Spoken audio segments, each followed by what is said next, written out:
Good morning বন্ধুরা। তো সকাল সকাল আরেকটা নতুন ব্লগ নিয়ে চলে এসেছি। তো পাশে থাকো, দেখতে থাকো।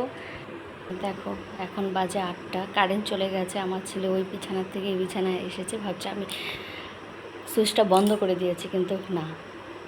তো এই যে এখন বিছানাটা গোছাবো। বিছানাটা গোছাতে গিয়ে হঠাৎ মনে পড়লো যে মশারিটা তো রাতে আর টাঙানো হয় না এত গরমের জন্য, তো বেকার বেকার মশারিটা নিচে রাখার থেকে ধুয়ে রাখাই ভালো। তো এদিকে যে কারেন্ট আসছে, ছেলে আবার ঘুমোচ্ছে, তো বালতিগুলো সব বের করে নিলাম। এগুলো মেজে ঘুষে জল আনতে হবে। আর এই যে ঘরটা এখন মুছে ফেলছি, ঠিক আছে। ছেলে তো ঘুমোচ্ছে, তো ছেলে ঘুমোতে ঘুমোতে আমি যতটা কাজ শিখতে পারি আমারই ভালো হয়, না তো উঠলে পরে খুবই ডিস্টার্ব করে। ঠাকুর ঘরের অবস্থা দেখো, এই দেখো ছুরি জমে একদম একাকার হয়ে গেছে, এত নোংরা হয়েছে আমি কি বলবো।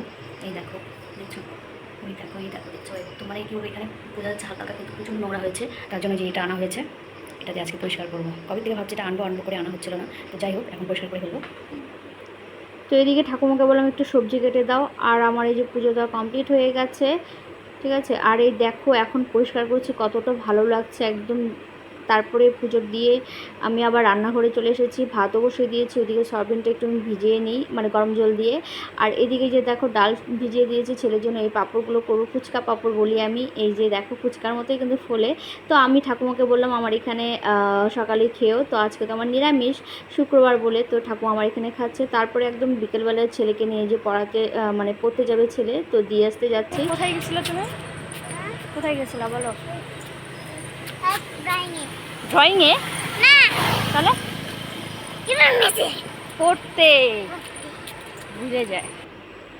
তারপরে এই যে সন্ধ্যার দিকে সবাইকে আমি বললাম যে আমার ঘরে এসো চা খাওয়ার জন্য। তো এদিকে আমি ছেলেকে আর তিতলিকে ওদেরকে ম্যাগি করে দিলাম। আর আমার যে টুকটুকি সোনামা, বললাম একটু কথা বলে দেখো, হাসছে না ও, দাদা খাচ্ছে ওইটাই দেখছে, ঠিক আছে। তো এদিকে যে মাসি আটা ডলছিল, ঠিক আছে, মানে লুচি বানাচ্ছিল, আর মা ভাত ছিল, ঠিক আছে।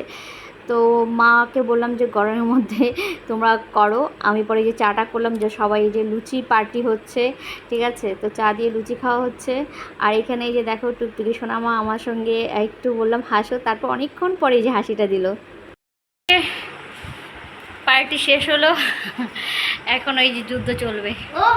এই যে, তো এই যে এখন এই যে বই পড়াবো, যুদ্ধ চলবে। একা একা কিন্তু হোমওয়ার্কগুলো করতে পারে, কিন্তু বসবে না আমি যতক্ষণ না বসবো। তো চলো বাই, ভিডিওটা শেষ করছি না, গুড নাইট।